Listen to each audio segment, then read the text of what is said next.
Hey everybody, welcome to The Bottom Line. Jaco Booyens here. I often tell you that I'm excited about a show, but golly, it's seldom when I can tap into my African roots and that visceral, primal, attitude without bringing offense to the Q-tip culture we have today. Well, the guy here today, we can go all the way. Sean Kennard, Top Gun. That's it. Welcome, man. Man, honored to be here. Such an honor. And, yes. and one of the things about you, whenever I think about you or I'm praying for you or I'm watching fights or just what you do on your social media, and I legitimately do this, I thank God that you're a man of God, that you're in the right camp, that you're sound-minded, but fierce. No. Just, a controlled beast. Absolutely. I say all the time, every time I get the chance, that I'm only blessed that God made me a dangerous man. So it's only He that gave me the skills to be dangerous. Yeah. So my job is to deploy them for a purpose, to deploy them for a purpose. Absolutely. So. Yeah, for a guy who probably never been in a fight in his life, who's a scholar like a Jordan Peterson, for Jordan to understand and say, no, you want violent men. Mm-hmm. You want men that are ultimately violent, capable of violent acts, but under control. Absolutely. And that's what we need in a society. We do. We need a society where at the moment's notice, a father can defend his household. Absolutely. Go find food, stand against injustice and all those things. We're fighting trafficking. You and Chad Robichaux were so kind to host me down in the Houston area on your show. I want to dive through a ton of stuff. Do not miss a word that Sean's going to talk about today. We're going to get into a wide variety of topics that I think a lot of godly alpha male guys who really believe in there's a way to be a man of God but be strong are going to relate to. I got to start with something light. Yeah. The greatest beard in MMA. Man. There is no better beard in MMA. Thank you so much. I appreciate it. It takes a lot of work. I'm bald. I know I'm wearing a hat, so you guys, the audience can't see, but I'm bald. So this is what the Lord gave me to work with. But it is a lot of work, right? It is. It's a lot of work. I mean, people ask me all the time, like, hey, how do you get a beard like that? I'm like, well, you got to actually work. You got to wash it with special beard wash. You got to put oil on it. You got to brush it, but you can't brush it too much. You can't touch it too much. I mean, you can, way back, when I was still in front of the camera, doing acting work and stuff, I did a film called Gracie. And I played a guy that was basically a schizophrenic, right? And he fell in love with this girl in his mind and whatever. And it's a silent film. But I thought for that character at that time, I told Jeff, the director's name, I told him at the time, I'm gonna go all in here. And I grew a beard, but I just grew it, right? Didn't touch it. Yeah. No oil, shaping, zero. I mean, caveman Johnny, right? In my mind, what I said is, the day I walk into my bank and they don't know who I am, I'll know I'm ready for the look, right? And so I gave him this persona, high water pants, like mid-calf, barefoot. So I would drive my car, park it like 3 blocks away, and walk barefoot through the street with like an oversized shirt, high water pants, and this beard in process. I love it. And then the first couple of times they're like, Jaco, what is going on? It's like homeless. and then one day I walked in and they didn't. I was like, okay. But it was crazy. That's amazing. It was just not good. Yeah. Oh, I love it. I love it. I mean, if I was single and living a wild life, maybe I wouldn't put all this work into it. But it does. It takes a lot of work. So but it becomes part of your. It's part of your personality. It is. Yeah. And it takes a lot of work. And you need the support from your wife. Absolutely. She loves it. She does. Oh man, she is. Yeah, she loves it. My wife's a different breed of woman. She's a very, very, very strong woman. So she doesn't mind a man with a beard. And no offense to women who like clean shaven beard. No offense to that, but she likes a man with a beard. Very, and it just goes with the territory. Brother. Yeah, it has to. Yeah, it goes with the fight game. Yes, the right to bear arms and Second Amendment and sound principled, trained firearms, application. It goes with the territory. I want to talk family for a second. Yeah. Family dynamic, the heart of adoption. Yes, would love to. What happens there in a family, in that process. Yeah. Process through that. And I know this is going to throw people for a little bit. They're going to go, wait a minute. Yeah. Top Gun, we're talking adoption. What are we doing here? Yeah. We're talking about a man who's not just a fighter. We're talking a man who's not just a patriot, who's not just a man of God, who's not just a father. And I want people to start having these conversations, Sean, about there's more to people than we think. And God layers things. And sometimes dreams go dormant and they get woken up again. Or you start fighting later in life. Defy the odds, all those things. So can we start with family and adoption and that dynamic? Absolutely. I'd love to. I love this topic because and we can get into this part more later, but I think what we're not doing a good job at right now is allowing godly men to still be men. And viewing Christianity through a lens of weakness, and it's exactly the opposite. So we can get into that later. But yes, I'd love to talk family. So the adoption story, I love to share because it's such a huge part of my family. So my wife and I have 2 biological children. We have a 6-year-old and we have a 20-month-old little girl, and we now have a 22-year-old adult now. I think of her still as a teenager because she was a teenager when we adopted her. But we have a 22-year-old as well. And I'm 35, so I often tell people, oh yeah, I have a 22-year-old, and they're like, that's not possible. I'm like, oh yeah, let me tell you a story. Yeah. How old was she when you adopted her? 16. Yeah. So critical age in a girl's life. Absolutely. Yes. So the story is I was a police officer. I've been a police officer since 2010. Most of that time spent on the SWAT team. Thank you. Yes, thank you very much. Absolutely. And so as you can imagine, as a police officer, there's a shelter that we have in the city that I worked for that housed it's a youth shelter for children in between homes or in the system or in custody battles, that kind of thing. And you can imagine, police get called there frequently, and this was a co-ed, so they had male and female. So it compounds, issues that occur there. And so we would go there a lot. I would get dispatched there a lot for fights or something like that. So I was very familiar with the shelter. And I was dispatched there because a youth boy had ran away from the shelter. And so I was there getting information on him so we could, try to track him down. You know how dangerous that is. And this young girl came in, and I thought she was a staff member because she started telling me about the boy and where he might be. She was trying to help. He might go here. I've heard him talk about this place, or this is where his family lives. And I was talking to her, and one of the staff members came in and kind of corrected her a little bit, and through that I realized, oh, she's part of it. She's one of the kids here. And so I was talking with her for a while just because I was getting information, and I distinctly heard in my own head, it was my own voice, but I did not think the thought. I heard, there's something you can do for this girl. Mm-hmm. Clear. I mean, clear as day. Yeah. It's obviously the Lord was speaking to me in that moment, and it actually shook me. Yeah. Because, it wasn't like some crazy voice that, I heard some big, loud, booming voice. It was my own conscience, but I didn't think the thought. Yeah.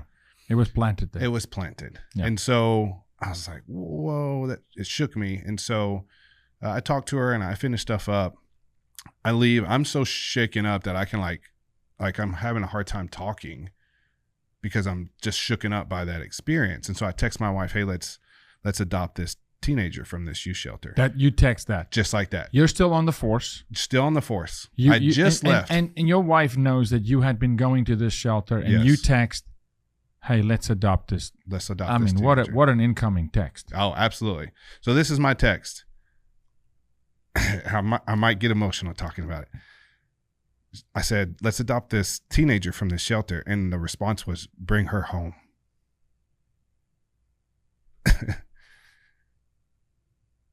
Brother. That was my wife's response. And she had never met. We hadn't talked about. She had never met this girl. Nope. I hadn't even talked about this youth shelter, other than she knew that I had gone to this youth. I might go home and say, "Oh, this kid, at the youth shelter," because your heart pulls for these kids all the time, right? And so I text her, "Let's adopt this teenager." Outgoing text, incoming text, bring her home. That's it. And so, but I want to pause there for a second, Sean. We look at the story of the prodigal son in the Bible. There was no text message. Mm-hmm. But if the pig farm owner, where this man's son was living with the pigs, eating from the pigs, could text and say, "Hey, your son wants to come home," the dad would say, "Bring him home." Mm-hmm. There's something about home. This wasn't her home yet. Mm-mm. This wasn't this girl's home. Bring her home. Says so much to me about your wife saying, it's not for the weekend. Yeah. It's not for the month. Yeah. Bring her home. Mm-hmm. We're going to give her a home. Yeah. That is a woman of valor. Absolutely. Yeah. Warrior spirit. Hands down. Fearless pursuit of what the Lord calls her to do. That's the heart of God. Absolutely. Yeah. Yeah. And then what? What is that process now? So that's how that ended. I'm emotional. I go home and I tell her, like, I just had this moment. I tell the same. Clearly the Lord spoke to me in that moment. And we had talked adoption before in the past. At this point, do you have children yet or no? We have the son. Yes. One son. And he's 2 at the time. And he's 2. Yeah, so this is 2. A mom of a 2-year-old. Turning. Yes. That's just getting off breastfeeding and that whole situation. Yes. We're in diapers and maybe as if it's a boy starting to think potty training. Yes. It's a hectic, very hectic time. Life cycle. Yes. Yes. And hey, let's bring this 16-year-old home. Yes. Let's time warp in the journey of parenting. Yes. And jump straight into dealing with dysfunction. Yes. Absolutely. And we had no lens. Yeah. Yeah. Yeah. And or no illusion that bringing a 16-year-old wasn't going to come with some trials, yeah, Sure. And so we tell her about this, and we're I have something I like to think of it as a gift the Lord has gifted me with, is discernment. I really spend time, I try not to be impulsive, and try to really weigh and discern what the Lord's telling me in this time. And so we're talking about it, and we're just, okay, what would this look like? How does this look like?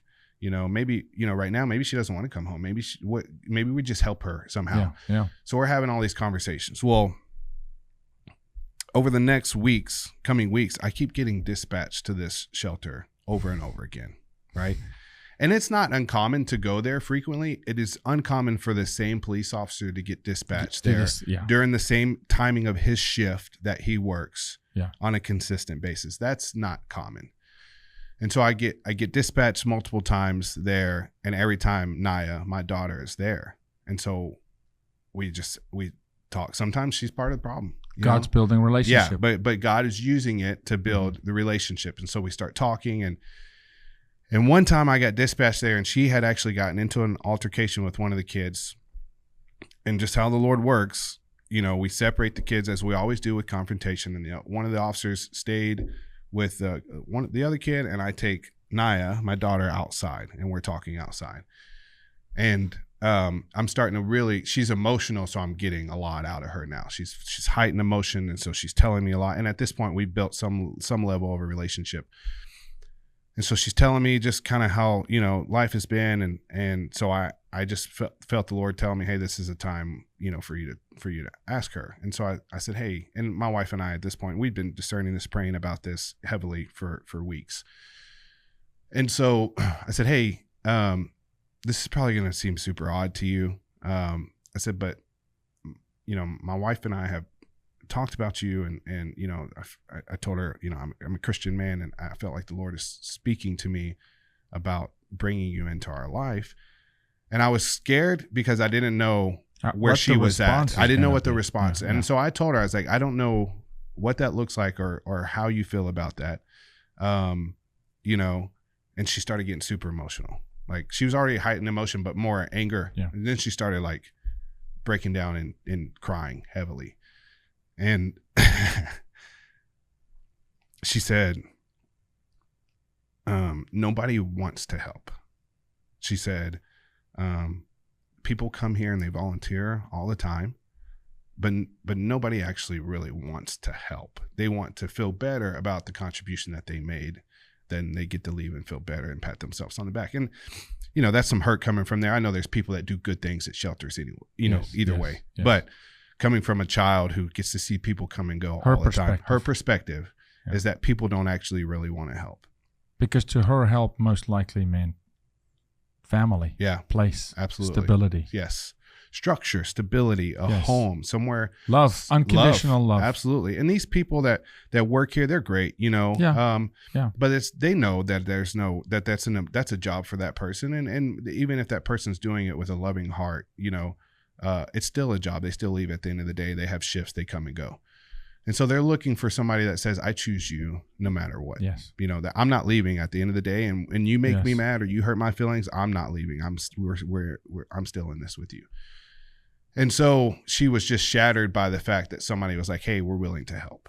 You can imagine these kids, and we got a lot of perspective this, you know, going through this process that I'll carry on out and try not to make too long. But, you know, these kids are in these shelters and they're shuffled around from shelter to shelter. They see new staff all the time. The staff is a revolving door. The kids that come in there is a revolving door. There is nothing consistent in their life whatsoever. They already have an absent family. You know, their fathers and mothers are not present in their life whatsoever. Yeah. And now the people that are even assigned as caregivers are not consistent figures in their life. So there's nothing but inconsistency and lack of trust for somebody who is supposed to care for them. And so she's just shattered by this. And I said, you know, at first I didn't know why she was crying. So I asked her, and that's what she said, that she felt like nobody really wants to help. And so I said, well, we want to help. And I said, I didn't know what that looked like. I don't know what this looks like. And I'm like, I don't know what this looks like right now. So we want to help. We want to get involved as much as you are willing to let us help you. We're willing to help. And so to fast forward the story a little bit, I started, you know, I got in contact with the head of the shelter, and it's like, hey, I would like to get involved in helping Naya. And so we got on as volunteers, started volunteering. You know, we're like, well, maybe we'll foster her if she doesn't want to come into our family. Long story short, the Lord, you know, did things that I've never seen happen in the foster care and adoption process. Within 3 months of us meeting Naya, she came home with us. Wow. Unheard of. Yeah. Absolutely. And you're talking, we have friends years. Yes. 5+ years. Red tape for red tape. Red tape after red tape. Yeah. And so, you know, and I think the Lord obviously was working pieces. Her age, you know, the fact that I was a police officer, there was a lot of things that were like, oh, that's, you know, and probably some, you know, the fact that maybe the state was like, oh, this is an opportunity to get this kid off our hands, you know. So long story short, we bring her home, and just to my wife's true words, you know, we brought her home. And so she moves in with us, and we of course during this process also found out that she had a child. And so I'm, you know, 30 years old to 29 years old at this time, and I now have a grandson. So we were able to help her regain custody of her child. Come on. So he comes and lives with us. And that, when God works, Sean, it's generational legacy. Oh, absolutely. It's not a one-for-one God. You walk in, you go, I want to help this girl. You don't even know she has a son. Yeah. You don't even know at that point, not knowing what that son's going to produce and what God's going to do through that son. It's rescuing a legacy. Yeah. Generational. It's epic. You know, when you said something, not to interrupt you, but you said something. She said, no one helps, you know. Yeah. You said to her, you know, you want to be there for her. Don't leave when she has a tough day. accept her unconditionally. She wanted someone to really come and say, hey, will you step out here, regardless of where I am at and what I've done. And that literally is the life of Jesus Christ. Yeah, absolutely. He came on a rescue mission. He was sent by his Father on a rescue mission to say, they need real help. Yeah. Will you do this? And they may abandon you, they may spit in your face, they may reject you, but you can't leave. And he says, I may never leave you or forsake you. Mm-hmm. And it's so primal in every single child that is born, that desire to, I want a home where even when I really screw up, you're not going to leave. Yeah. You're not going to go. And Naya is a champion, and her story is a champion story, because I want people to understand that for the other Nayas out there who aren't in shelters but are not accepted and aren't loved and don't, it's the human spirit. Yeah. Is nuclear family. Absolutely. It is the Father, the protector, God the Father. It is the counsel of the mother, like the Holy Spirit. Mm-hmm. It is the sacrifice of both the Father and the mother, like Jesus saying, hey, we're going out on a limb here. We got a 2-year-old. We don't know what we're doing. I'm still learning to be a dad. And then boom, hey, by the way, you're a granddad now. Yeah. You know, how old was her son? He was 1 at the time. So your son yeah, and your grandson at that point, 1 year apart. Yes. Yeah. How's that for a mind bender? Yeah. Yeah, we go from a couple with a 2-year-old to a couple with a 2-year-old, a 1-year-old, and a 16-year-old. I mean, like that. Overnight. Yeah. Yeah. And you need the providence in the hand of God in that situation. Absolutely. You need supernatural wisdom. I mean, everything shifts. Yeah. The whole dynamic changes. Yeah. But God shows up. Absolutely. And he did. And I you know, to any of your audience who I'm sure, you know, I know the type of people that are attracted to the work that you do, you know, if they're interested in, you know, adopting, whether it's child or teen or you know, obviously I have seen the trials that a teen in the system has. So I have a heart for those, encouraging people to not, you know, discard that. The yes. 16, 15-year-old going, well, it's 2 more years and they age out. Yes, yeah. absolutely. Yeah. And so, but what I'll say is, you know, the Lord will never ask you to do something that he can't prepare you to do. That's right. And so, you know, there were times even during the process where we were like, whoa, wait, like, what are we doing? You know, like, I'm just being honest. In your human mind, flesh, like how do I map this out? Absolutely. Before, like, and never like, no, we don't want to do this, but like, whoa, like this is super fast, you know, and something that really, really carried us, my wife and I, is this concept that obedience doesn't determine the outcome. And in this world we live in, we don't act like that. Right. We don't. We only consider obedience with its consequences. Yeah. But the Lord says, "Hey, I'm asking you to obey. I'm not asking you to worry about what happens tomorrow. Obey regardless. Right now, the answer I'm asking for is yes. Is yes. And so when you tell me yes, I'll handle the consequences at the end of the day. Yeah. And so just for encouragement for anybody who's out there struggling with, you know, considering adoption, especially a teen baby, you know, if you feel the Lord is calling your heart to that, obviously both, you know, man and woman need to be on the same page there.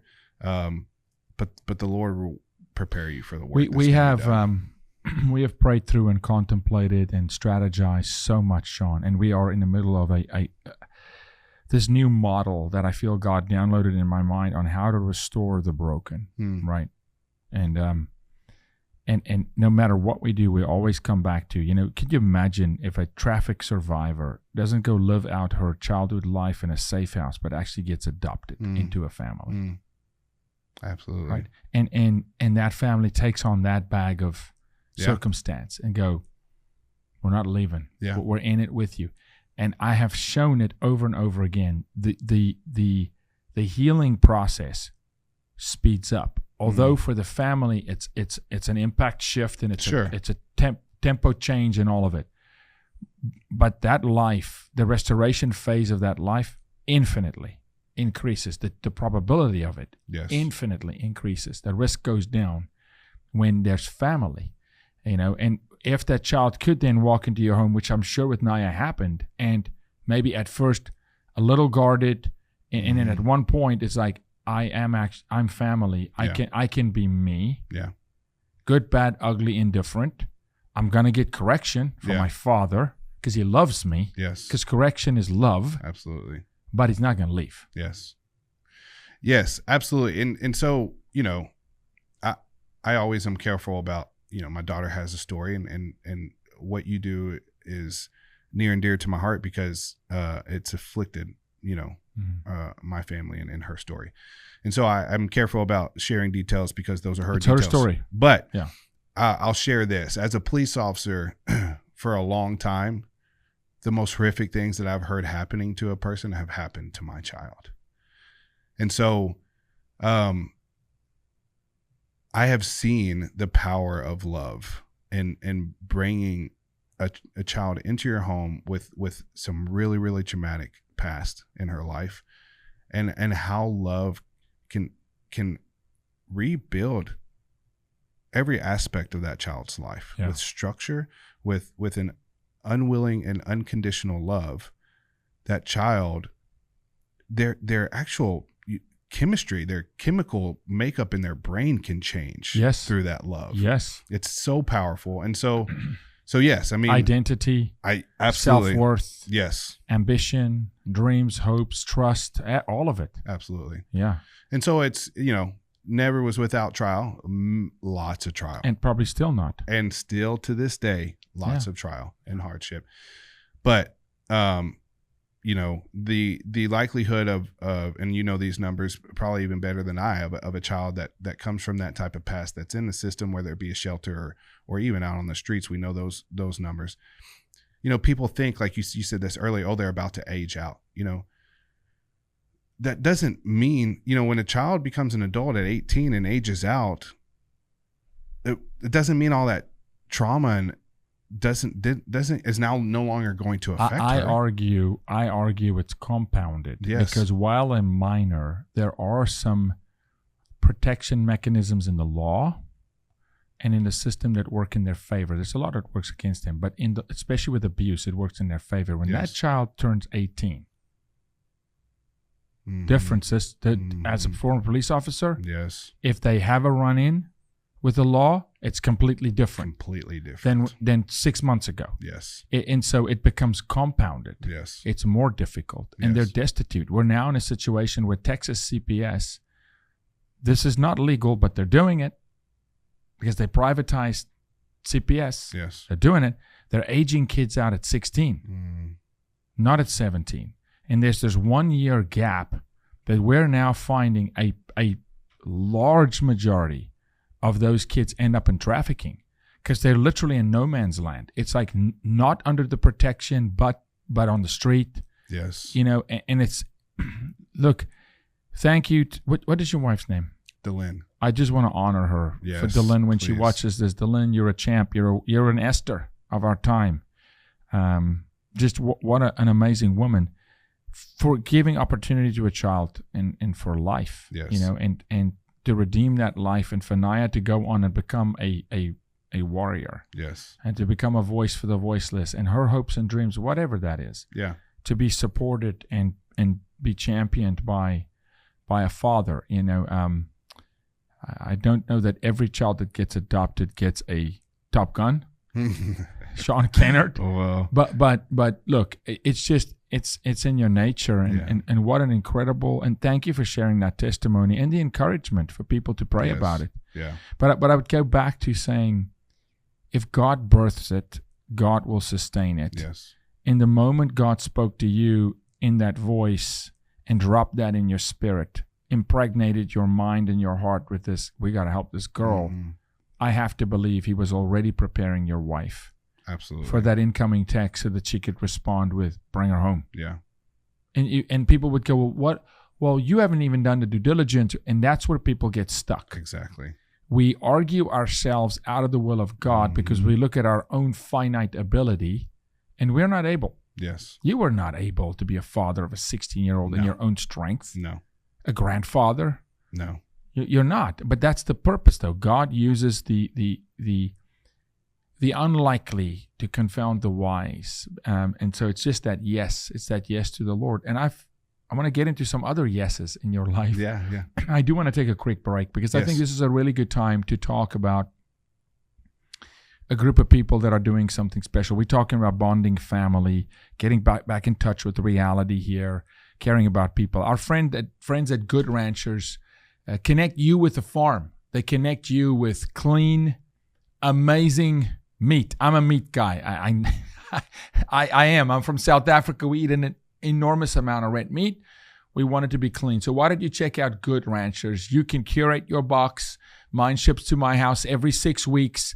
I get the right amount of chicken and red meat and sausage and the things that you want. Go to goodranchers.com, mention the bottom line, and they're going to take care of you. We highly encourage for you to consider spending your money with people that have your values.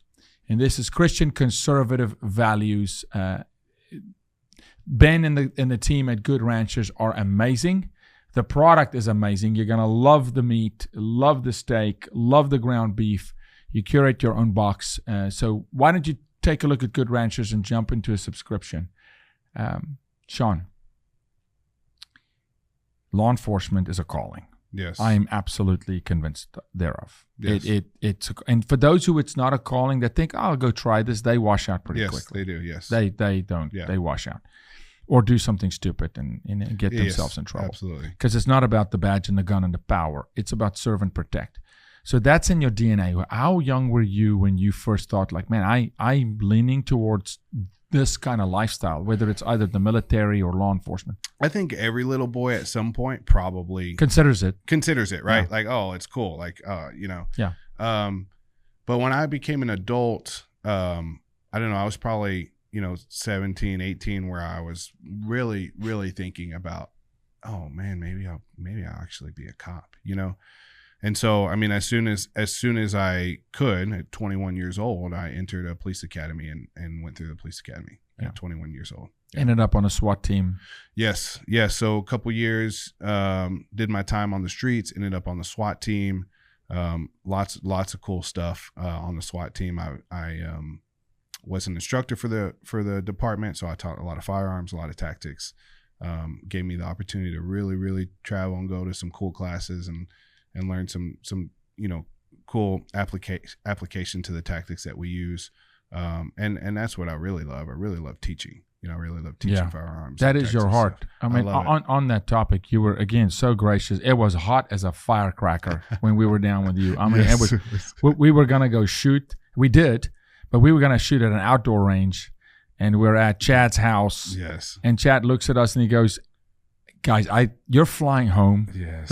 You said this. You said, Jaco, they're gonna hate you on the airplane. You're gonna smell horrible. You cannot sweat. You cannot go shoot outside. We got to go indoor range, and we did. Yes. And in that moment, I got to do my service to my country, but I immediately was like, wait, Sean's a teacher. This guy's a teacher. This was my opinion of you being in that range with Dan and I.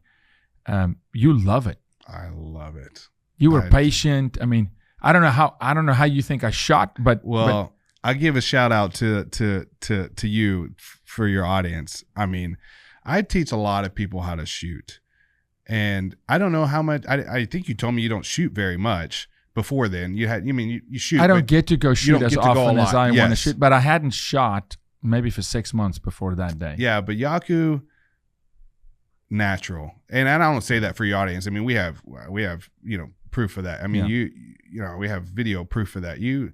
And I say this all the time. I think you were an athlete. I think athletes grasp the concepts of shooting and controlling certain parts of their body over others, and mind and focus.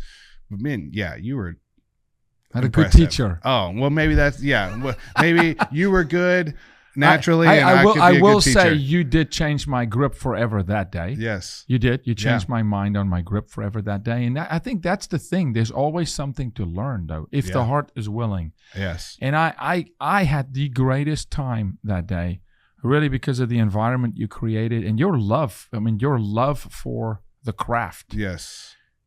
Weird question. Yeah. For you. Yeah. Have you seen radical progression in firearms technique lately? Is it an evolving, or how much of it is still no?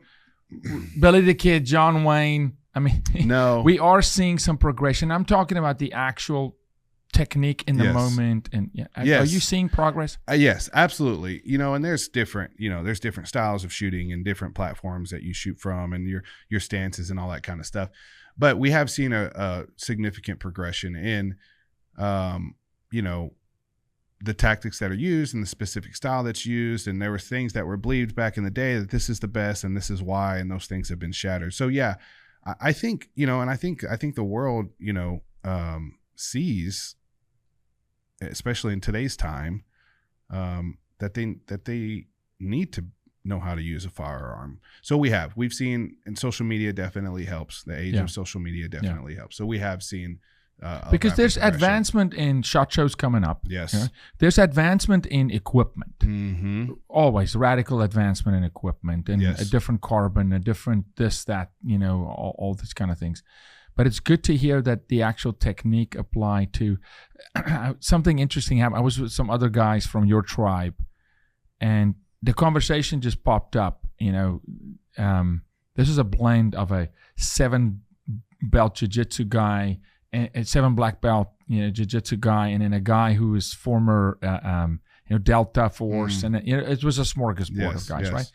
And the conversation just came up on films, on movies, and guys are like, "Man, what's one of your most favorite movies recently?" And I knew this was gonna go. There's only one way this can go is action, right? Yeah, of course. It would be weird if one of them pulled out the notebook or something, and it's like, "What's up at home, bro?" Yeah, I mean, we got some problems. Is your heart hurting? Yeah, we need to call your wife and go, "Hey, this guy needs love." Yeah, that did not happen. Okay, good. It was like we kind of landed on recently on John Wick. Mm-hmm. And the fight sequences, and one of the guys in the group is a Hollywood stunt coordinator, right? The jiu-jitsu guy was a stunt coordinator, James Lee, very famous in Hollywood. And James like, dude, those fight scenes with the Rottweilers just come in, and I think it's Wick 3, I think. Yeah. Unbelievable coordination and whatever. And then something just popped in my mind, and I said, hey, did you guys see Keanu flick the magazine? And then we researched it, and that was not planned by the director. The director said, no, Keanu in training, and he works his butt off. Oh, he does. Okay? Yes. He works his tail off, right? He does. I don't think he's not an athlete. He's not natural. He's kind of weird in his walk and whatever, right? But he works. But he, in loading, flicks the magazine out, right? Before I say anything else, did you see that in the movie? Yeah, your thought on that as a process for speed, is it realistic? So it is realistic, and honestly, I've done it before. And after you get so many repetitions, which Keanu probably has, he works with Terran Tactical, one of the best there is in the game. Sometimes, and I don't remember, I think he was using a custom Terran Tactical, but sometimes the friction from the mag coming out of the mag well can make it hang up. And so if you flick it, it will send it out much quicker. And heat.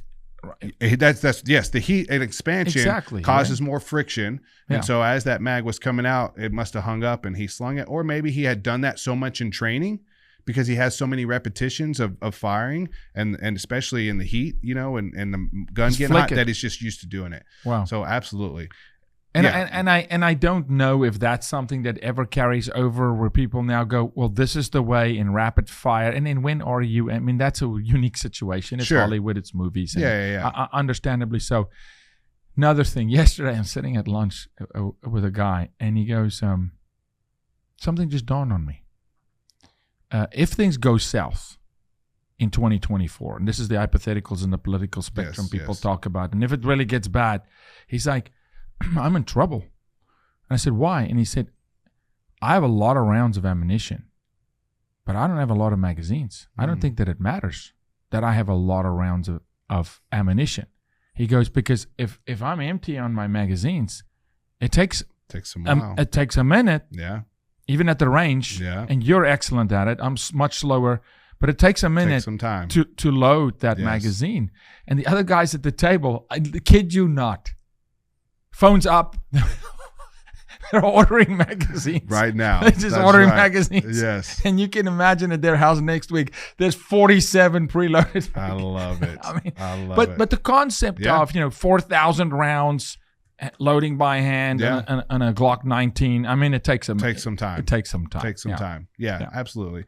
And that's our line of defense. The right to bear arms, and there's obviously there's so much that the world attacks these days, and how they pitch these active shooters. But I can promise you this: as a police officer, I have pulled guns off of people who, by law, were not allowed to have them. Yes. If we take the guns from the good guys, the only people that will have guns are the bad guys. And cops cannot be everywhere. No. In almost every single active shooter situation there is, cops are responding to the incident. Mm-hmm. So we need strong men and women who are capable, trained, proficient, and absolutely, and who know when and when not to utilize that training to stop evil. Yeah. No. And look, the founding fathers wrote it into the Second Amendment for a reason, and I understand. It's also, look, there's a bigger argument here.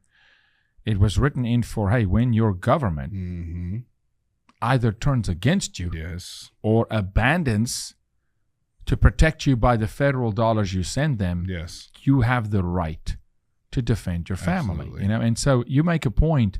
We look at Chicago, it's complete asinine to think that, bad guys will never get their hands on guns. It's like saying, okay, is cocaine outlawed, to be sold on the streets of Dallas? Yes. Let's go to Highland Park. Okay. Anywhere. I'll show you every sector of society. Yep. A guy called me. His name was Lanny. I'll leave it there. Okay. He ran a car dealership. That's all I can say. Mm-hmm. In a state somewhere between Kentucky and Arkansas. Okay. Yeah. He calls me one day. He goes, Jaco, we got problems. So I go to the dealership, right? It's a high-end dealership. And I said, what's up? He goes, 3 guys showed up in my house this morning and threatened my life.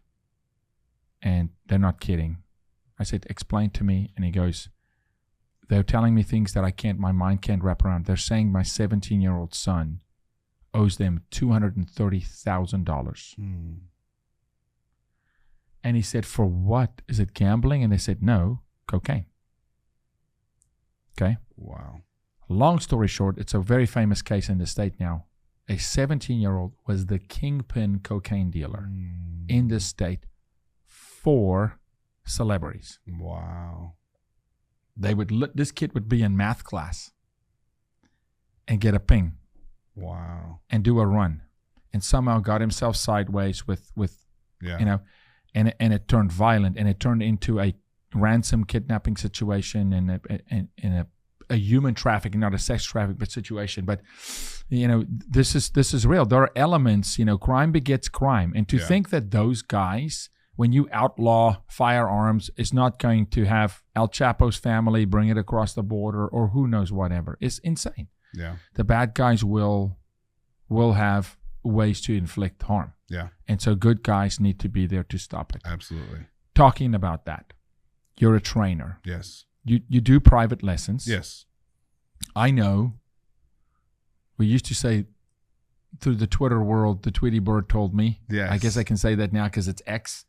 Told me that there's something in the future coming where you're going to make available some of those classes in a more formal fashion. Yes. Yes. So not yet, but it's coming. Yes, it's coming. I am working on a company, and we're going to launch classes to empower people to be able to effectively, efficiently, with safety, deploy a firearm in a self-defense scenario. Yeah. And it's like you said before, it's a passion of mine. You know, I want people to be empowered. For both of those scenarios that we talked about, whether we have an issue that our government is unraveling at a rate that does not look like we can correct, or you're out with your family and crazy's on the street. Evil comes. Absolutely. Craziest on the street. Absolutely. And so that's what it's for. It's to empower people and make people feel like they have the ability to protect themselves and the ones that they love. So that is coming. People can maybe for now DM you on your Instagram. Can you pull up Sean's Instagram, because I want to transition to another area of this amazing man's life. On his Instagram, this is this is interesting. I want to pull up this clip. Dan, if we can go full screen. That's my last fight here. That is a man with bad intention. This poor man. Yeah, the fight. Look at that mount. Yeah. We call it the crucifix. It's the crucifix. But here's what I love about your fight style. And yes, the same guy. Let's look at the beard. That is Top Gun Kennard. That's we're gonna transition into MMA. Okay. Yeah. I love it. And this, you know, I'm a huge fight fan, number one. I think my audience knows that, but I'm a huge fight fan, have been my whole life. I had a professional rugby career. I was raised without a father. My grandfather was a fire chief, a very tough man. Tough. Oh my gosh. This guy actually, his discipline was, he would punch me. Oh, wow. Right. And today to say child abuse, I'm thankful for it. Yeah. It was just a different, he understood Yeah. that he maybe had to go across the line a little bit. Yeah. You know, he would grab his pit bull and just, this guy's, he was a different guy. Yeah. But in that season of my life, I met Harold Fulbrecht. Harold Fulbrecht was the boxing coach for Corey Sanders, heavyweight champion of the world, Brian Mitchell, middleweight champion of the world, all the top South African fighters, right? So I just take my motorcycle, I drive to Harold's gym, and I said, hey, I want to train boxing. I don't want to box. I'm a rugby player, but I think I can learn something here. Yeah. Rapid eye movement, peripheral vision, just different motor skills. And he goes, good, but you're going to show up every day. You're going to do it, right? So I'm in the ring with world champions at 14, 15, towel boy, starting in that time, there was no ball on a string on the head. It was like flicking towels that I had. And I'm starting to work with these guys, tying my feet together, AKA Rocky style in the ring and moving. And it translated into rugby, no question. Yeah, oh, absolutely. My peripheral vision, everything changed 100%. True cross training. Yes. Right? Yes. And I fell in love with boxing. Fell in love with it. Fell in love with the purity of do not get hit. Mm-hmm. Not just hit, don't take damage. Yes. Floyd Mayweather. Don't get hit. Absolutely. You can blame the guy all you want to. It's not easy to not get hit. Yes. It's especially when the person opposite you is very trained. Yes. It's not easy. And there was no real MMA at that time. This is 1990. Yeah. And so I'm in this, and it's the best. And then Corey flies over, and I'm watching him 2:00 in the morning win the world title, and then lose the world title, and and Brian Mitchell, and I fell in love with the fight game. Fast forward to 2007 in the U.S. Post my football career, post my professional rugby career, I meet Evander. And we had a management company, and I become a life manager, not a boxing manager, of Evander Holyfield. And I'm in Evander's world, and it's the post Mike Tyson bite your ear saga, but I've always been a huge Tyson fight fan, not life fan. Sure. Fight fan. Yes. The purity of it, right? Yes. And then I get introduced to the world of MMA. And one of my best MMA buddies, other than you, is Vitor Belfort. Yes. And that's a legend there. Legend. Yes. Beast. Yes. Yes. Roided up back then. Now apparently they're all, but legend. Yes. I'd say built the UFC. Absolutely. And is an amazing man of God now. And loves the Lord. Has his own story. Yes. His sister went missing. Never found her in South America still today. Wow. That family's still looking. It bonded us together with my sister's story and his sister, and he's a dear friend. I want to connect the two of you. Yes. But Vitor's like, come down to Florida. So I'm in a session with Vitor, and we spar and things. I actually ended up tearing some meniscus in my knee, jumping off boxes and stuff. No fight related, but it's this passion and love for the amount of effort is what I love. Yes. So when I watch you swing a hammer, I'm assuming on your back porch. Yes. Somewhere. Yes. Into a tractor tire. Yes. When no one's watching. This is the stuff I love. I want you to talk about the discipline. When I went 3:00 in the morning because I couldn't sleep, because I couldn't forgive myself for missing a tackle or missing a kick. And I'm out there in the dark, in nighttime, kicking footballs, because I went from professional rugby to being a punter in professional football. Can't even see. But I'm going to prove to myself that all the vices have to go and it doesn't have to be comfortable and no one needs to watch. It's those dark hours that I think what we just watched in the middle of the fight that shows up and goes, here's the difference. Yes. Talent may be the same, different animal. Yeah, absolutely. What's that process for you? You know, I think, and this is, I'm actually very passionate about this and how this applies, how there's a direct correlation between combat sports, including rugby and sports like that, where there's contact and grit and hardship and pain. And we live in a world today where we have so much convenience at our fingertips, comfort. I mean, we can grab a phone right now and we can order pizza here if we want it. You know, we can watch any show we want to watch. We can order, you know, some device or some toy that we want, our children. And I think that we've lost the fact that challenge equals progress, that adversity makes strength. And so the fight game, you know, teaches that. It's the greatest teacher of that. Yeah. There is nothing easy in the fight game. I mean, everything is hard. Everything is absolutely hard. You're volunteering yourself to go somewhere where people are going to try to hurt you intentionally every single day.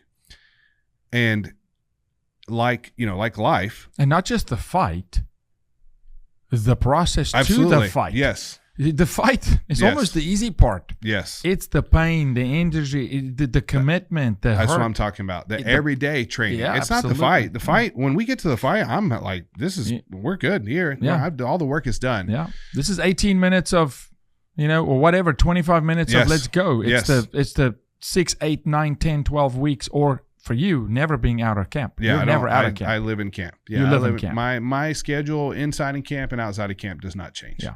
And so I think it's just that everyday sharpening of the iron, that everyday, putting yourself in uncomfortable situations so that you can become comfortable with the uncomfortable. Intentionally. Yeah. Because that's going to happen in life. That's right. When you adopt a teenager and things are really, really hard. And it would be easy to say, you know what? Or when a marriage is going through a rocky season. When a marriage is going wrong. When a marriage is having hard times and it would be easier to leave than to stay.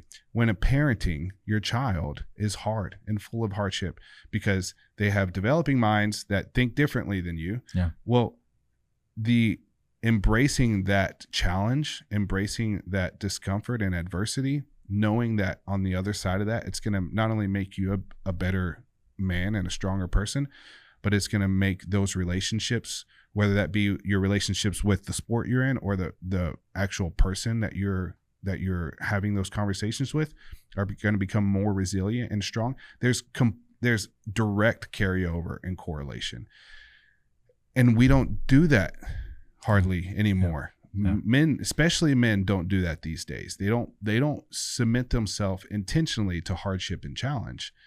And because we live in a world where there's so much conveniences, we don't have to. So it has to be intentional in today's world. Absolutely.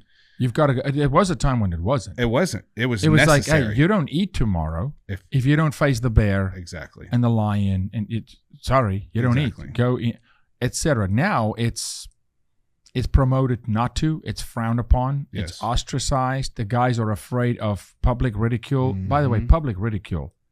What is that? Zero. It should be real life situations. And people have this daydream, Sean, that, well, when the moment arrives, I will do the right thing. My opinion, you play like you train, buddy. Exactly right. You will not do the right thing. You will tuck and run. Yes. Or you'll freeze. Yes. Or you will panic or abandon. And people ask me, Jaco, what's your word for 2024? Like, what do you want this country to do? And I get stuck in. Yeah. Don't run. Yes. Don't shy away from the conversation. Don't run from the relationship. Build bridges. Don't burn them.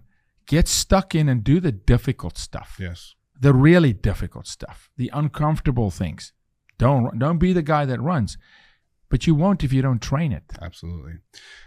Physically and mentally. The body will never go where the mind's never been. So, man. Oh, dude. Oh, brother. Say that again. The body will never go where the mind's never been. Brother. Yeah. Don't lose your train of thought. No, I love it. I'm at a marathon. It's the most brutal. There's ultra marathons where guys run 280 miles, 300 miles, 400 miles over days, right? But then there's this one marathon. It's called the Comrades Marathon, okay, in South Africa. It is the most brutal marathon on earth because you climb 12,000 feet of elevation one year, and the next year you descend 12,000 feet of elevation. You are out. It's 86 miles. You're out of your mind. A buddy of mine goes and runs this thing. Has run multiple marathons. Boston City Marathon. He's going to go run the Comrades, right? I'm his second.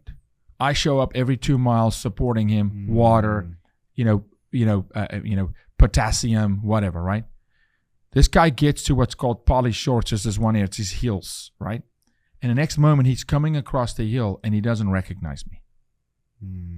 There's no response, right? There's no response. To the point where he doesn't acknowledge me. He doesn't take water. I'm now going, this dude is dehydrating. This is bad. He's got to take water. I'm running with him for about a mile. Water spilling everywhere, trying to, right? And then we break. And then there's no way to see him again until he turns the corner to the finish line, which is about another 10 kilometers, right? But another, 5 miles or so, right? Which is a long stretch. Yeah.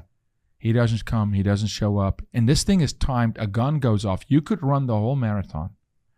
And the gun goes off right before the line. People should research this, right? And you don't get your credentials. You don't finish. Wow. You finished, but you didn't finish. Yeah, but you didn't finish. Yeah. Right? Yeah. It's brutal. Yeah. Brutal. He turns the corner, and it's a zombie. Straight up, apocalyptic zombie, dude. Yeah. And his body has no more function. He is falling, face planting, eye open, crawling, right? But dude, I'm watching there and I'm standing in awe of what God created going. The body has to go if the mind wants to. If the mind says go, the body and his mind said, I'm bidding the gun. Yeah. 7 seconds. Wow. Before the gun. Wow. Got his bronze medal because it's by time and hours, right? Not third place, but it's by section, right? Yeah. And it was such a school for me that day. In one day going, hold on 1 second. We're told our limits are here. Buddy. It is way out there. Yes. Absolutely. Yeah. And so that's why that daily training, that daily, you're not only when you're even when you're training your body, you're training your mind too. It's you're telling yourself that I'm going to do this every single day, and you're putting yourself in that situation to do it, which is a mental choice before it's a physical action. Yeah. And so I think, if people are feeling stagnant and feeling, kind of lost, they need to volunteer themselves to challenge and hardship. And man, just as a side note, because two Christian brothers sitting here, if you're feeling stagnant in your relationship with the Lord, do something hard. Yes. And he will, he's always there anyways. Do something hard and you will see. Put yourself in a position where you need him. Yes. You get to a place where you go, do I feel like I need God? Can I manage without him? You're in a bad spot. It's a bad place to be. You are already in reverse gear. Yes. You're fading. You're drifting. You're a little dinghy in the ocean, thinking that you know north. You're not on true north. Intentionally go in. That's why fasting is an easy way for Christians to go, this is not so easy. But I'm talking about other things like go tonight after this show and go have the conversation with your wife that you've not wanted to have for 7 years. Yes. Go there. Yeah. Because that's like, well, now you're in my bed. Yep. I always say nothing disrupts a guy like his girl. Yep. If it's not good there, it's not good, Yes. And so in that, your wife's support for you to fight at this age. Yes. You're not 24. No. This is not, this but you work really hard. You take care of yourself. You're not taking damage. What is that dynamic like? Because now you have a 20-year-old daughter that's going to go watch dad get in a cage. Yes. Your other kids are, what now? Getting old enough. Six. They understand. Yeah, they understand. Yeah. Even my daughter is like, she wants to watch daddy fight. She says it all the time. So, I'll tell you this again, and I can't brag on my wife enough. She's an absolute warrior. She just competed in a jiu-jitsu match a couple of weeks ago and took gold. And she's breastfeeding a baby right now and just took gold in a jiu-jitsu match. So her support is unwavering. But she also understands, she understands the work that goes into it. She understands the hardship, and she does herself the same. She also, puts herself up, not every guy can go fight. And that's not what we're saying. Absolutely. But some practical things, Sean, that you want to encourage guys. The guy's like, well, he works a desk job or he's a money manager and he's not going to go fight. Please don't, because this is not what we're talking about. But find ways. I just believe men should be physically challenged. Absolutely. Challenge yourself emotionally, spiritually, for sure. Of course. But the funny thing is, when you're physically challenged, the spiritual aspect comes with it. It just absolutely it shows up. Yes. And I'm sitting here, and I reflected back a couple of years ago. I do want to. Oh yes, please, let's do this. Yes, she is. Yes. So talk about mama. So this is my beautiful wife, Delynn. She's got her purple belt there. That's me and my black belt. And that's us there on the mats doing it together. And I'll say this is a side note, but you want to strengthen your marriage, enter hardship together. Yeah, oh yes. Enter hardship together. It's a bonding agent. A bonding experience. It's not a secret that military and SWAT teams and high level performers put teams through hardship together, because the bonding experience that comes from that is unparalleled. Yeah. Yeah. So it doesn't have to be in jiu-jitsu to the point that you're making, Could be anything. Do something, learn together, do something. It could be going and learning dancing. I'm sure that's extremely hard and difficult to learn to dance together. And frustrating. And challenging. Absolutely. And get through that. Let your wife tell you you're an idiot, dude. Yes. You're not listening. You're not paying attention. Absolutely. It's kind of like getting ready for that first baby, right? And you go through that, that class, and she goes, did you listen? You didn't listen. It's that experience, and we need that. Rugby, it was life for me. Rugby actually became a god for me. I mean, I was serving two gods, and it was not healthy because I had this huge need for male approval, for a father figure, right? So the coaches became, it was more important for me to get the coach on the sideline going, yeah, dude, great tackle, than winning the championship. Yeah. It was that, right? Yeah. And it became unhealthy. But something happened. My first major injury. I had a massive injury in my hip that there was giant surgery, hip reconstruction, and I'll never forget. I'm laying on the bed. Same doctor did all my operations, many, and he said, Jaco, I think that was it, and I go, I'm gonna play again. And he said, let me explain the injury to you. People don't play after this. Then I tear my ACL, PCL, MCL, LCL, all 4 ligaments in my left knee. Severed. My foot faces backwards, right? Wow. In a single tackle. His name is Ponky Fur. Ponky, shout out. He's still operating South Africa. I'm on my knees ballooning like this. They're pulling 180 milliliters of blood out of my knee. Wow. He goes, I'm going to do my best for you to walk properly without this leg being shorter. Wow. But this is an injury that I haven't seen. This is bad. I said, I'm going to play again, right? I play 2 seasons later, same injury, right knee. Wow. Okay? That was God saying, dude, I have something else for you. Yeah. Okay? I have something else for you. I go, I'm going to play again, right? Right knee surgery, 1.5 years, broken jaw, mouth, broken jaw is not fun. Not fun, horrible, knee in the face, in the hard body part, broke my jaw, wire my mouth side, shut, drinking yogurt, and I'm gonna play again. Left ear ripped off. Wow. In a tackle, ripped. It's hanging down here. The referee comes to me, and goes, dude, you need to go to the sideline. And I go, why? And he goes, look at your shirt, and it's blood. A tackle, a guy got hold of my ear, right? Crazy things. And I go through. The injury didn't feel good. I mean, you get to I don't know if you do, but I got to a pain threshold with my left knee where you check out. Yeah. It's almost like you go past. Yeah. You've surpassed. Yeah. And then it's just past, right? Yeah. The rehab. Dude. The ebb and flow. Yes. Made progress, no progress. There's a frustration. And I can't do normal things, that veterans so often deal with, law enforcement fighters deal with, that frustration, going through camp and then having a bicep tear. Yeah. I wonder if general people in society today, if adversity comes unexpected, they can't sustain it. and they fall apart, Sean. Yes. Because it's not there. It's like, no, you can come back. The Lord says this too shall pass. Yes.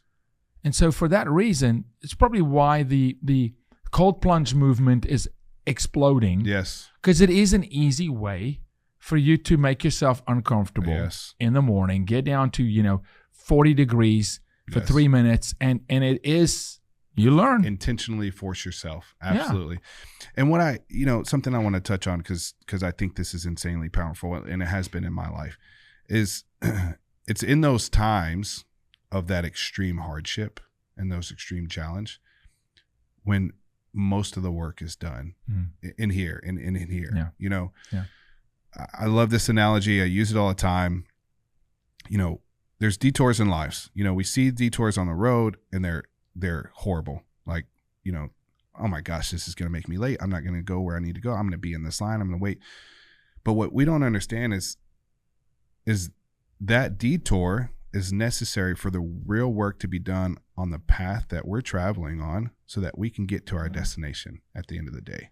And in life, the Lord allows detours to happen to us because he needs some real work to be done during that hardship. Yeah. And I think when people don't, that's why I love sports, because you don't even have to volunteer yourself for hardship. It's going to be hard. It's coming. It's coming. Yeah. I think that in a life where we don't submit ourselves to challenge, then we lack the growth that the Lord does in the most challenging times of our life. And I think that alone is the biggest reason why there's health benefits and community and all these other, fortitude and resilience that's built through that. Those are all gifts from the Lord because he's working during those times. And I think that is why I love the fight game so much. That's why I love, pushing myself in hard. It's not some, I'm some man that wants everybody to see what I'm doing. And, I have seen the power of what challenge and hardships does in sharpening your character when you allow the Lord to work through those times of hardship and challenge. Yeah. And so just to the audience and to the people, don't shy away from hardship and adversity. If you have a little more stamina here, which you've got a lot, what I wanted to say is there's something that happens in you. I, as a fight fan, there's a couple of fighters I really appreciate and historic, and I want to ask you some of your favorite fighters. Not that I'm asking you to diss anybody. Oh no, yeah. But Vitor is a legend. But I'm a pretty huge GSP fan. Because of how he carried himself as an ambassador for the sport. Yes. Technically, a beast. Yes. But also a good ambassador for the game. We need those. I'm happy to see John Bones Jones turn his life. Yes. And maybe the challenges, sometimes guys are so talented that they're not really challenged. Yeah. And I don't think he was until he went to heavyweight. Yeah. Until it's like, well, okay, I don't know what happens if Cyril Gahn lands on me. Yes. Yeah. Can my chin? Yeah. Yeah. And it put him in a different place, and I've seen a change in him. Yeah. And then counter that with Deontay Wilder, right? Dominating out of sheer punching power. Yes. And then he meets a Tyson Fury that says, you're powerful, but your power doesn't stop me. Yes. Now what? Yeah. And his career fell apart. That's right. He's not coming back. Even his last fight, he's losing to folks he shouldn't be losing to, because I'm watching him as a fighter walk to the ring. His spirit's broken. Yes. He's putting in all the hours and the time, but his spirit is broken. And I want to get to that question for you. The body may be prime, but if the spirit is not there, the same thing we see with like a Conor McGregor. Yes. This is a kid that literally ate out of trash cans. Yes. Homeless, like a dog. And he fought like a dog. Yeah. He fought like his life depended on it. Yeah. And then it's proper 12 world and jets and whatever and Lamborghini yachts and it's different. It's going to be different. We'll see what it looks like when he comes back. We'll see. Yeah. But it's very difficult from a place of comfort. Yes. To challenge yourself enough to be ready for life. That's what I'm trying to say. Absolutely. And I think John did that by going up in weight class. Your opinion on some of the fighters that you like. Yes. And then I have a couple particular Conor questions because that's coming. Yeah.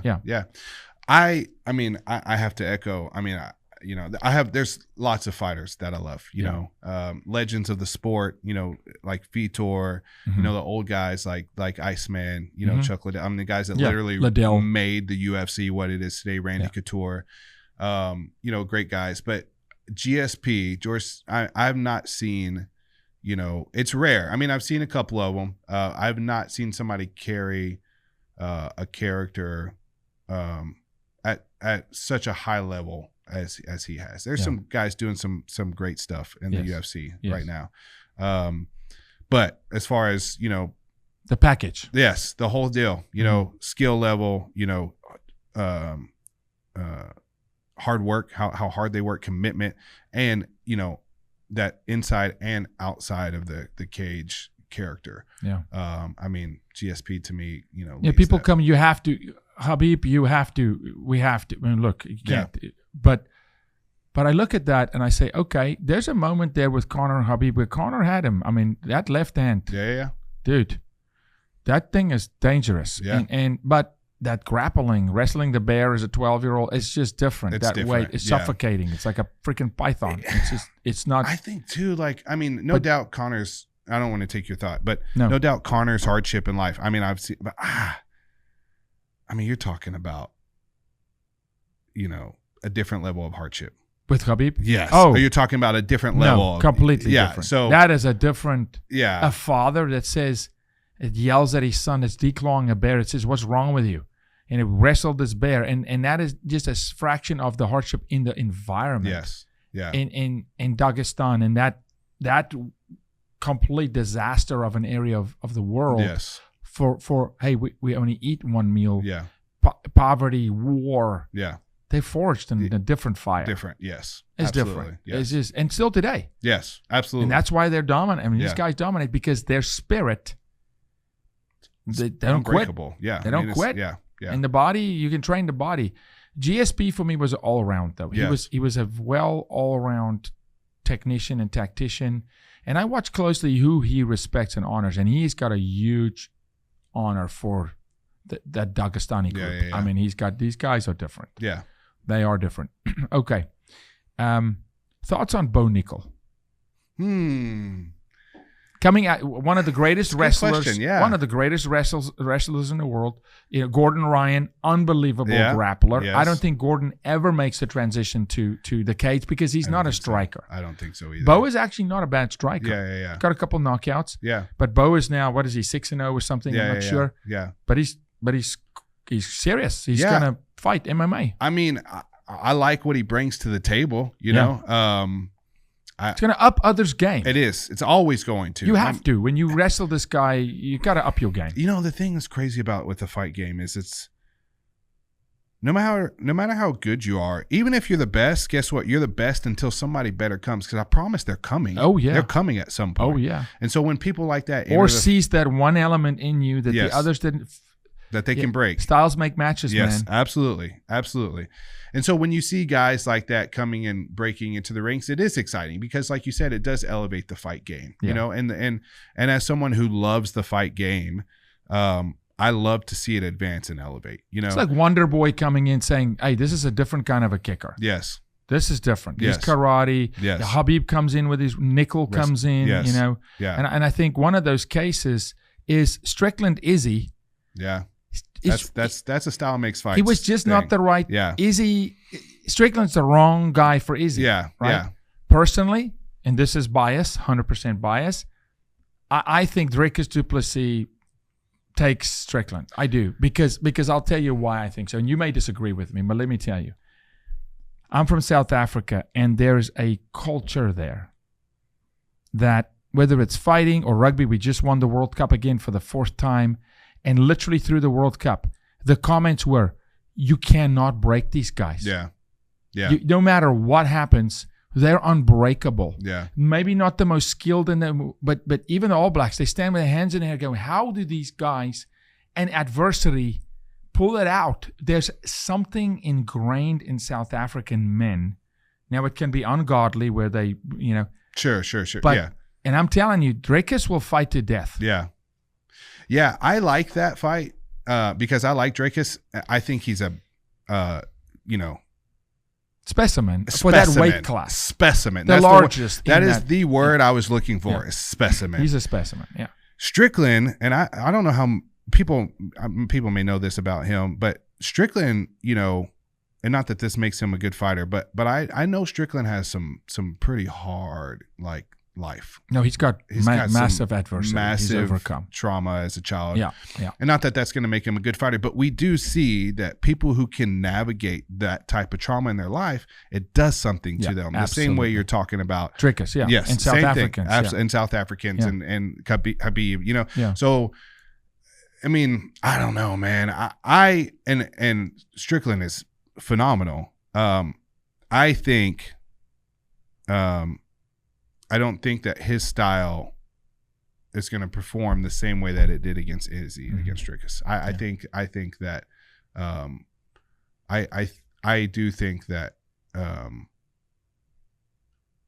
it will. I don't think it'll go as good. I looked at Sean's approach to elbows in straight, amazing jab work for him was fantastic. I mean, I'm a fight fan. Yes, I love it, right? But Sean walked into that fight, and first at the bell, I was like, he does not respect Izzy's power. A different level of power. He's not afraid of it. Yeah. Right? He's going to catch the kicks, the weirdness, but he's going to press straight into him. Izzy's not used to that. Dricus goes forward. Yeah. Guy doesn't go back. Yeah. So if Sean's coming, you're meeting a bigger guy. Yeah. Who's a better grappler, who is tough on the ground. I mean, he's heavy, and when he lands, it doesn't feel like that weight class. Yeah. It's other, right? And so it's gonna be epic. It's gonna be amazing. I think it's gonna be. I agree. I think it's gonna be a great fight. I usually don't like picking. I don't want you to pick. No, I just want to discuss the styles. No, I don't mind picking but I say this to everybody. I mean, in MMA, sometimes the better man does not win, and there's no other sport that's like it. Exactly. Volk is one of my favorite fighters. He's epic. Yeah. Ex-rugby player. Yeah. But so that's why I usually don't like saying, well, he's going to win for sure, because there is no for sure in MMA. There is no sport. You can't be up, 4 touchdowns in football and lose in an instant. It's not possible. Yeah. You can lose over the course of a game. 4 minutes on the clock. We know clock management. You can do it. Exactly. What about I'm leading this whole fight and I catch an elbow? In 1 second. Split second. Done. And lights out. That's it. It's not even. There's no sport like it. And so, but I do like Dricus. I think he'll. I hope he does. I think he can be a really good champion. I think he can be good for. And look, Sean's controversial. Okay, Conor coming back. Right? I can't see Conor, to be technical, I can't see Conor over time compete at 185. It's too heavy for him. Yeah. I know he's blown up, but the power, because I always go with walk around weight. What do you weigh today? You may not want to say because you're going into a fight. No, I don't mind. What do you weigh today? I walk around 200 pounds. Okay. So I'm not that heavy outside of my weight class. Okay. So you live there, right? I live there, though. So here's my point, though. Here's my point. If in your weight classes you're fighting 85, okay? So, so here's my point. You walk at 200, yeah. Okay, naturally. Yeah. So that means that's natural strength. Yes. Right?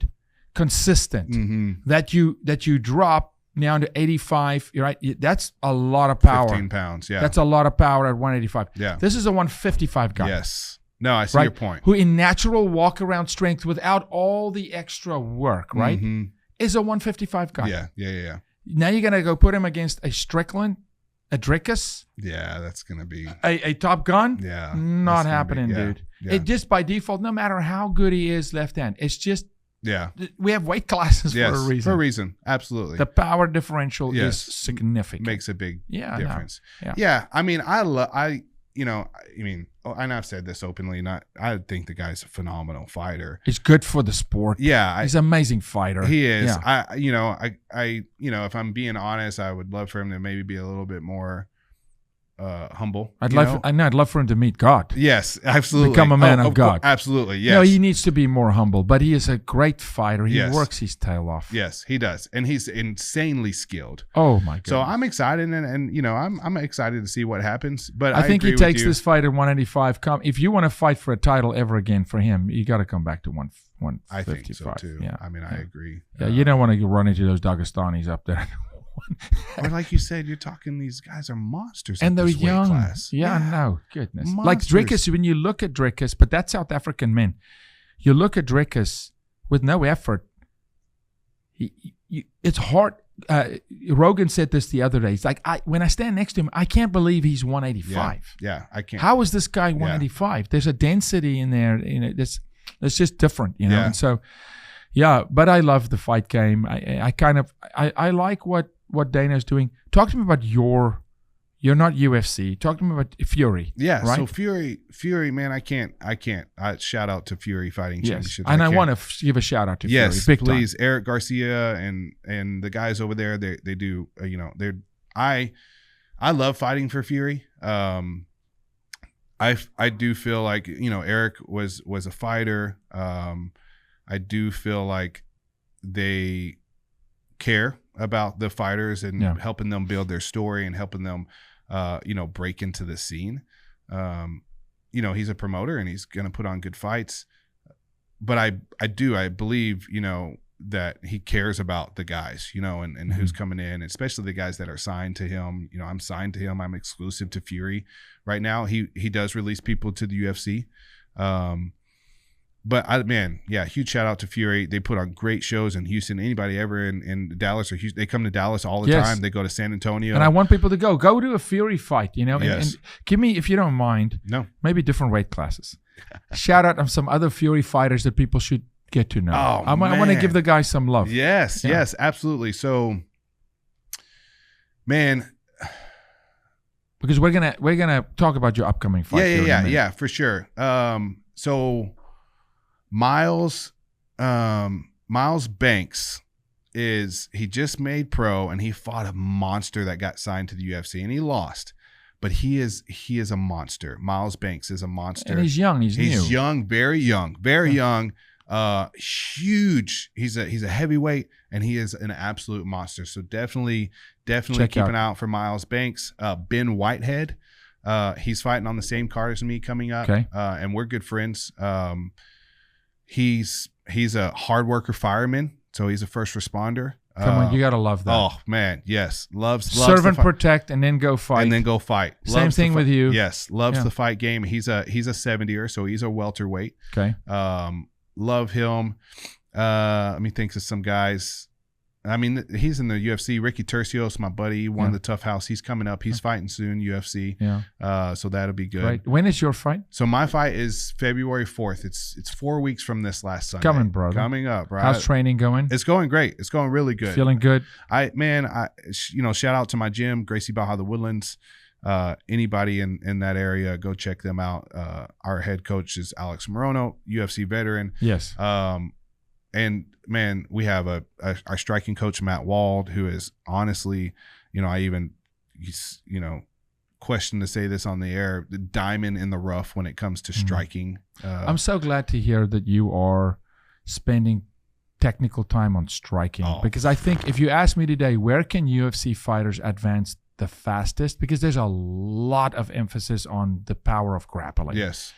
I would go striking. Yes. Some of these boxing guys come over because boxers are pure strikers. Because that's all they've got, right? And again, don't get hit. Of course. Head movement. But I'm so glad you are, in that strike zone, because you're a godly monster. You are. Where did Top Gun come from? Oh, good story. So, it came from my shooting proficiency. Yeah. So nothing to do with the pilot or anything like that. Of course. Fighting. I mean, I walk out to the Top Gun anthem because it's the Top Gun anthem. But in the academy, we had shooting competitions, and I won. Top Gun. Top Gun. That's the title. And I want to tell the audience, I have literally physically shot with this man, stood behind him, you got beautiful, beautiful weapons, though. Oh yes. Oh my gosh. Oh man. The Glock. That Glock tricked out Glock is something else from space. Yes. that thing has got love in it. It does. And it was stunning. Yes. It was, oh my goodness. I loved that gun. Unbelievable shooter. Phenomenal coach. I always say best way to learn is to teach. Yeah. Because you do, You do. You're a great fighter, magnificent father, a son of God, but you're also a co-host with Chad Robichaux. Yes. Robo. Yeah. Can you pull that up for me, please? This show. Yeah. Talk to me just a little bit about Stay Dangerous. I was on the show. It was such an honor. Great studio. I mean, and great guys. Yes. We had to get the coffee machine to work. We did. A minute. A funny story. Jaco, we had this fancy coffee machine that nobody knew how to use. And we've had it since we started the show, and it's just sitting there collecting dust because nobody knows how to use it. Of course, Jaco shows up, and he's like, "Oh man, I know how to use this." And so within minutes, he's fixed the coffee machine. He's brewed me and Chad both a cup of coffee, and you've said one of my favorite things I've ever heard before, and I don't know if I've heard it outside of you saying it, but you said when. Oh, you might have to say it when the soldier. Tell me how you say it. Okay, I want you to attempt. Okay, so I love it. So it's because it's one of my favorites. When the soldier doesn't know how to use the weapon, you don't throw out the soldier. You train the soldier. Yeah. Something else. I think you say it better than that. Yeah, that's the premise, and I wanted you to say that, and that's just, it just came out of my mouth that day. Nor do you throw the weapon away. I mean, it's just like, because the guys were saying, the crew, we've thought of getting rid of this thing. I was like, whoa, hold on 1 second. 10 minutes later, we got lattes, and coffee. So no, it was good. Let's pull this up. This show, I want people to check this out. Stay Dangerous podcast with Chad Robichaux, and of course the one and only Sean Top Gun Kennard. It's a great show. Where can people find this show? So they can go to staydangerous.com, but we're on Spotify.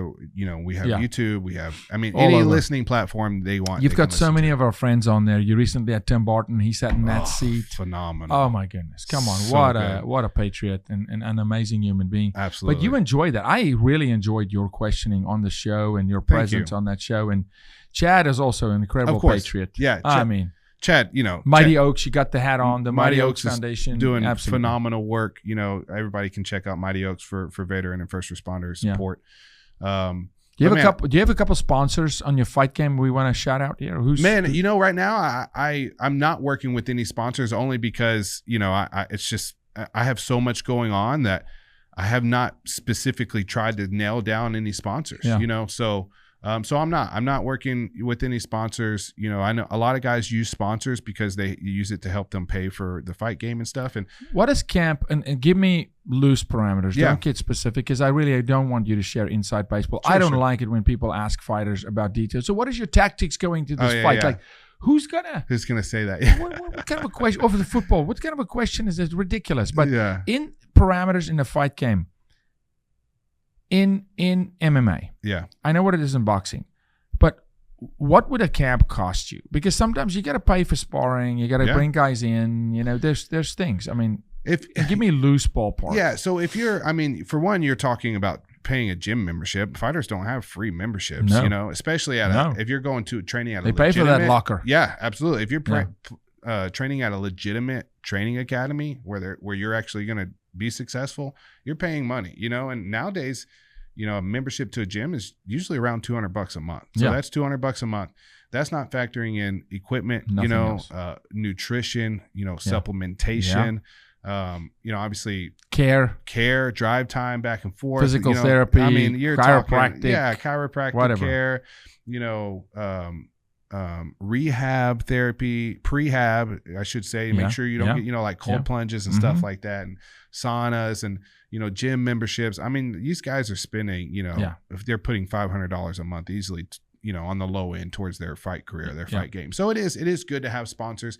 I'm blessed to, to work with great organizations like Mighty Oaks and have good friends like you guys that, I'm able to pursue my fight game as a passionate thing. Yeah. And there's guys that do it, both for passion and to make a living. You know, I do it for passion, and if I, you know, make a little bit of money on the side, then I'm grateful for that. And so that's kind of how it is for me.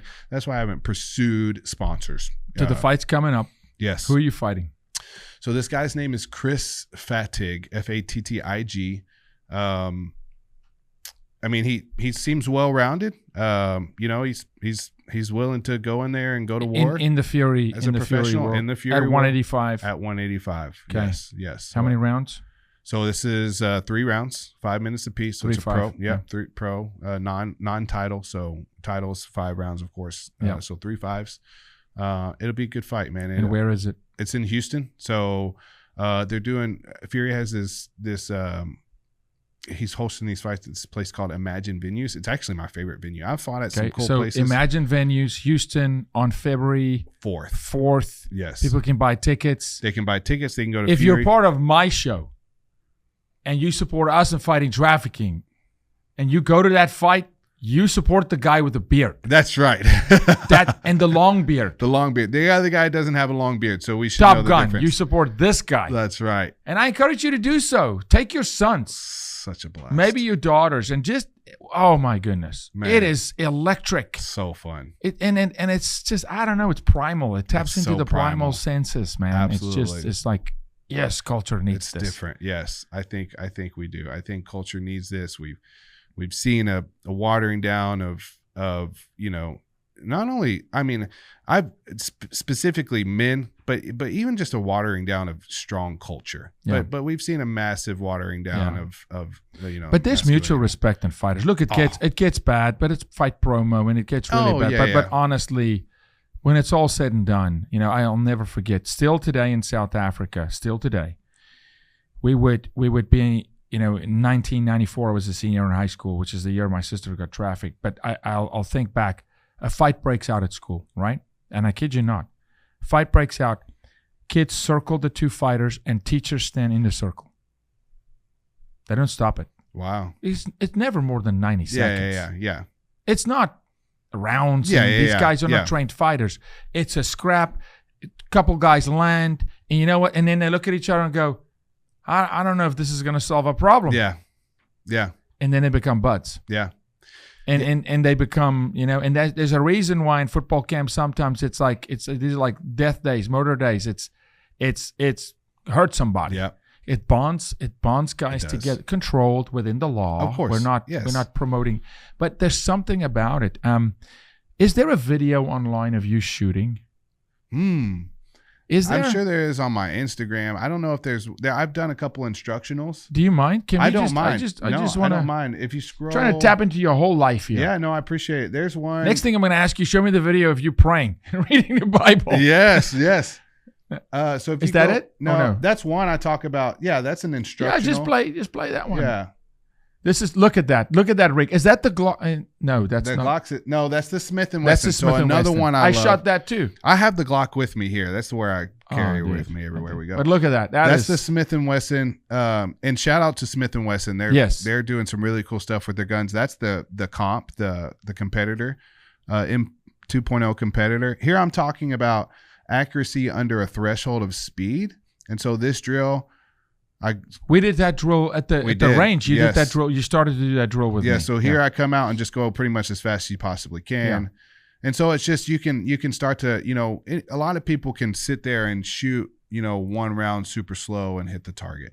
But when you start adding speed, then you start to lose your ability to maintain accuracy. And so, you know, I like doing drills like that because it teaches people when things get stressful, it shows them that they might miss the target. Yeah. And in a life or death self-defense scenario, it's going to be stressful. Yes. So let's hit the target. So anyways, insanely stressful. So I do a lot of shooting videos. People can watch shooting videos. And like I said, we'll be launching some classes to get people spun up on some shooting training. Amazing. Like yeah. So anything you want to cover that we did not cover? Man, honestly, I think the only thing that I want to cover is that we showed the Stay Dangerous podcast, but guys, watch Jaco's. It is, and I say this without, and I'm not saying this because I'm on the show with you.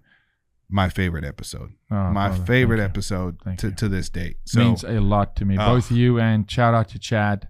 Yes, Chad Robichaux, absolutely. Robichaux, unbelievable human being, a father, another strong wife. Yes. I've got a warrior wife. Oh my goodness. I mean, these are the women that they talk about, in biblical times. Yes, absolutely. They will birth their babies and defend them and stand with their guys. To say it's an understatement. You are, that's just why I really want people to support you and get into your world, whether it's watching your videos or asking you for training or joining the training mechanism, watching your fights, lifestyle. I think there's something about, and we don't put people on pedestals. Jesus is on the throne. He's the Prince of Peace. He's in the mercy seat. But we can and we should start pointing towards men and women, flawed, but that are worthy of following, versus, the Kardashians.